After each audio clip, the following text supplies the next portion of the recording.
ಅಖಾಡ big fight ವಿಶೇಷ ಮತ್ತೆ ಮುಂದುವರಿಸ್ತಾ ಇದ್ದೀನಿ. ಕೇಶವ್ ಅವರೇ, ನನ್ನೊಂದು ಪ್ರಶ್ನೆ ಇದೆ.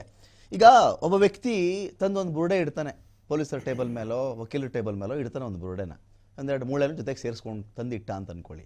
ಮೊಟ್ಟ ಮೊದಲಿಗೆ ಯಾವುದೇ ಪೊಲೀಸ್ ಆಫೀಸರ್, ಠಾಣಾಧಿಕಾರಿ ಅಥವಾ ತನಿಖಾಧಿಕಾರಿ ಮಾಡಬೇಕಾಗಿರೋ ಮೊಟ್ಟ ಮೊದಲ ಕೆಲಸ ಏನು ಅಂದರೆ, ಆ ಬುರುಡೆ ಯಾರ್ದು ಅಂತ. ರೀ, ನನಗೆ ಗೊತ್ತಿಲ್ಲ ರೀ, ಆ ಬುರುಡೆ ಕೂತಿದ್ದು ನಾನೇನೆ ಅಂತಾನೆ ಅವನು. ನನಗೆ ಗೊತ್ತಿಲ್ಲ, ಇದು ಯಾರ್ದು ಅಂತ ಗೊತ್ತಿಲ್ಲ ಸ್ವಾಮಿ, ಈ 20 ವರ್ಷದಿಂದ ನಾನೇ ಓದ್ತಿದ್ದು ತಂದಿದ್ದೀನಿ ಅಂತಾನೆ. ನಾನು ಕೇಳೋದು, ಆ ಬುರುಡೆಯಿಂದನೇ ತನಿಖೆ ಶುರುವಾಗಬೇಕಾಗಿತ್ತಲ್ವೇ? ನೀವುಗಳಾದವ್ರು ಯಾರೂ ಕೂಡ, ರೀ ಸ್ವಾಮಿ, ಅವನು ತಂದು ಕೊಟ್ಟಿರೋ ಬುರುಡೆಯಿಂದ ಫಸ್ಟು ಶುರು ಮಾಡಿ. ಆ ಬುರುಡೆ ಎಲ್ಲಿ ಹೋತಿದ್ದ, ಎಲ್ಲಿ ತಂದ ಮೂಳೆಗಳವನ್ನ?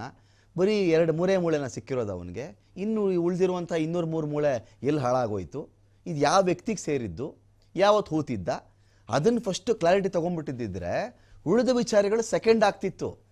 ಎಲ್ಲರೂ ಆ ಬುರುಡೆ ಬಗ್ಗೆ ತನಿಖೆನೇ ಆಗಲಿಲ್ಲ ಸ್ಟಾರ್ಟಿಂಗಲ್ಲಿ. ಬರೀ ಗುಡ್ಡ ಆಗಿರಿ ಬೆಟ್ಟ ಆಗಿರಿ, ಗುಡ್ಡ ಆಗಿರಿ ಬೆಟ್ಟ ಆಗಿರಿ ಅಂತ ಹೋದಾಗ ನೀವುಗಳಾದರೂ ಒಂದು ಅರ್ಜಿ ಯಾಕೆ ಹಾಕಲಿಲ್ಲ ನೀವು? ಕೇಶವ್ ಅವರೇ, ಯಾಕೆ ಸುಮ್ಮನಿದ್ರಿ ನೀವು? ಸರ್, ಒಂದು ವೇಳೆ ನಾವು ಏನಾದ್ರು ನೋಡಿ, ಅದು ಸುಪ್ರೀಂ ಕೋರ್ಟ್ಗೆ ಅವ್ರು ಹೋದ್ರು. ಸುಪ್ರೀಂ ಕೋರ್ಟ್ ಅಲ್ಲಿ ಅರ್ಜಿ ವಜಾ ಆಯ್ತು. ಅದನ್ನು ನಾವು ಬಹಳ ಡಿಸ್ಕಸ್ ಮಾಡಿದ್ದೇವೆ ಪ್ಯಾನಲ್ ಅಲ್ಲಿ. ಪೈಸಾ ಲಿಟಿಗೇಷನ್ ಪ್ರಚಾರಕ್ಕಾಗಿ ಮಾಡಿ ಎಲ್ಲೋ ಮಾಡಿತ್ತು ಬಿಡಿ. ಅಲ್ಲಿಂದ ಮೇಲೆ ಇದನ್ನು ಅಡಗಿಸಿ ಬಂದು ಅವರು ಇಲ್ಲಿ ತಂದು ಕೊಟ್ರಲ್ವಾ. ನಮ್ಮ SP ಅವರು ಬಹಳ ಬ್ರಿಲಿಯಂಟ್ ಇದ್ರು. ಅವ್ರು ಹೇಳಿದ್ರು, ನನಗೆ ಡೌಟ್ ಇದೆ ಇದ್ರ ಮೇಲೆ, ಅವನನ್ನು ಬ್ರೈನ್ ಮ್ಯಾಪ್ ಮಾಡ್ಬೇಕು ಅಂತ ಹೇಳಿದ್ರು ಸರ್.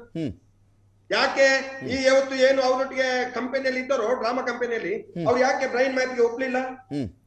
ಅವ್ರು ಯಾಕೆ ಅದನ್ನು ಅವನು ಎಲ್ಲಿಂದ ತಂದ ಏನು ಅಂತ ಹೇಳುದನ್ನು ಯಾಕೆ ಅವರು ತರ್ಲಿಲ್ಲ?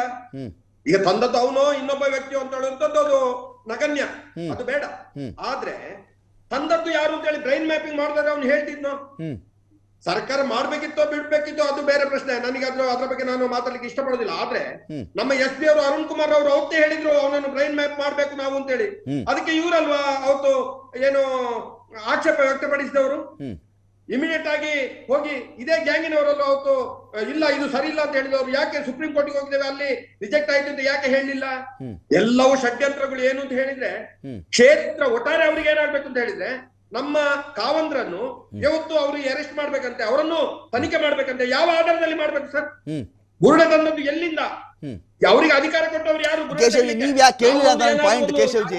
ಕೇಶವ್ಜಿ, ನಾನು ಹೇಳ್ತಿರೋದು ಏನ್ ಗೊತ್ತಾ, ಬಹಳ ಸರಳವಾಗಿ ಕೇಳ್ತಾ ಇದ್ದೀನಿ ನಾನು. ಈಗ ಏನೇ ತನಿಖೆ ಮಾಡ್ಕೊಳ್ಳಿ, ನಾನೊಂದು ಡೆಡ್ ಬಾಡಿ ನೋಡಿದ್ದೀನಿ, ಒಬ್ಬರು ಸಾಯಿಸಿದ್ದೀನಿ, ಒಬ್ಬರು ಹೂತಿದ್ದೀನಿ ಅಂತ ಒಬ್ಬ ಮನುಷ್ಯ ಬಂದಾಗ, ಯಾವ ಡೆಡ್ ಬಾಡಿ, ಎಲ್ಲಿ ಹೂತಿದ್ದೆ, ಯಾವಾಗ ಸಾಯಿಸ್ತೆ ಅಂತ ತನಿಖೆ ಹಾಗೆ ಶುರುವಾಗೋದು. ಆ ಬುರುಡೆ ಕತೆ ಬಿಟ್ಬಿಟ್ಟು ಇನ್ನೆಲ್ಲ ಅಂದರೆ, ಒಂದು ಕಡೆ ಗಾದೆ ಹೇಳ್ತಾರೆ, ನಾವು ಕೈಯಲ್ಲಿರೋ ಒಂದು ಪಾರಿವಾಳ ಇಟ್ಕೋಬೇಕಂತ ಸರಿಯಾಗಿ ಯಾವತ್ತು ಪೊದಲಿರೋ 2 ಪಾರಿವಾಳ ನಂಬ್ಕೊಂಡು ಕೈಯಲ್ಲಿರೋ ಒಂದು ಪಾರಿವಾಳ ಬಿಡಬಾರ್ದು ಅಂತ ಅಲ್ವೇ?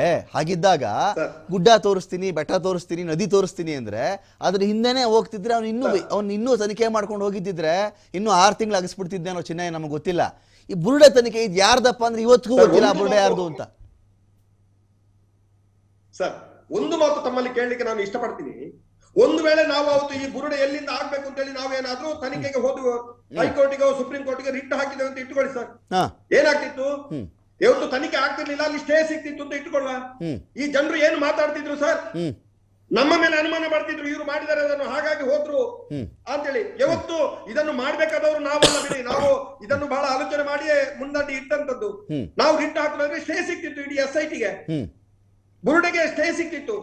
ನಾವು ಹೋಗ್ಲಿಲ್ಲ. ಯಾಕೆ ಅಂತ ಹೇಳಿದ್ರೆ, ಸತ್ಯ ಹೊರಗೆ ಬರ್ಲಿ, ನಮಗೆ ಧೈರ್ಯ ಇದೆ. ಇಲ್ಲಿ ಅಂತದ್ದು ಏನು ಆಗ್ಲಿಲ್ಲ ಅಂತ ಹೇಳಿ ನಮಗೆ ಧೈರ್ಯ ಇದೆ. ಇಲ್ಲಿ ಅಂತದ್ದು ನಡೀಲಿಲ್ಲ ಅಂತ ಹೇಳುದು ನಮಗೆ ಗೊತ್ತು ನಾಗರಿಕರಾಗಿ. ಹಾಗಾಗಿ ನಾವ್ ಯಾಕೆ ಇದಕ್ಕೆ ಹೋಗ್ಬೇಕಿತ್ತು? ಸತ್ಯ ಹೊರಗೆ ಬರ್ತಿದೆಲ್ಲ. ಏನೋ ನಾವು ಸ್ವಲ್ಪ ಕಷ್ಟ ಅನುಭವಿಸ್ತೇವೆ, ಬೇಡದ ಮಾತುಗಳನ್ನು ಕೇಳಿದ್ದೇವೆ, ನಮ್ಮ ಕಾವಂದ್ರ ಬಗ್ಗೆ ಬೇಡದನ್ನು ಹೇಳಿದ್ದಾರೆ. ಇವರ ಆರೋಪ ಈಗಲೂ ಏನು ಅಂತ ಹೇಳಿದ್ರೆ, ಅವರನ್ನು ತನಿಖೆ ಮಾಡಿ. ಎಲ್ಲಿಂದ ಇವರು ಹೇಳಿದಾಗ ಎಲ್ಲವನ್ನು ಮಾಡ್ಬೇಕು ನಾವು? ಏನು ಇವರ ಕೆಲಸದ ಆಳುಗಳು ಇಲ್ಲಿದ್ದಾರೆ ತಿಳ್ಕೊಂಡ್ರ? ಇವತ್ತು ಆ ರೀತಿ ಮಾಡ್ಲಿಕ್ಕೆ ಸಾಧ್ಯ ಇಲ್ಲ. SIT ಆಗಿದ್ದು ಒಳ್ಳೇದಾಯ್ತು, ನಾವು ಹೋಗದ್ದು, ದೇವರು ನಮಗೆ ಇದನ್ನು ಮನಸ್ಸು ಕೊಟ್ಟದ್ದು. ಹಾಗಾಗಿ ನಾವು ಒಂದ್ ವೇಳೆ ಸ್ಟೇ ತರೋದಾದ್ರೆ ಇವತ್ತು ನಮ್ಮ ಮೇಲೆ ಇನ್ನೊಂದು ಬೇರೆ ರೀತಿಯ ಅಪಪ್ರಚಾರ ನಡೀತಿತ್ತು. ಹಾಗಾಗಿ ನಾವು ಅದಕ್ಕೆ ಹೋಗ್ಲಿಲ್ಲ ಅಂತ ಹೇಳುವಂತ ಸ್ಪಷ್ಟನೆಯನ್ನು ತಮಗೆ ಕೊಡ್ತಿದ್ದೇನೆ.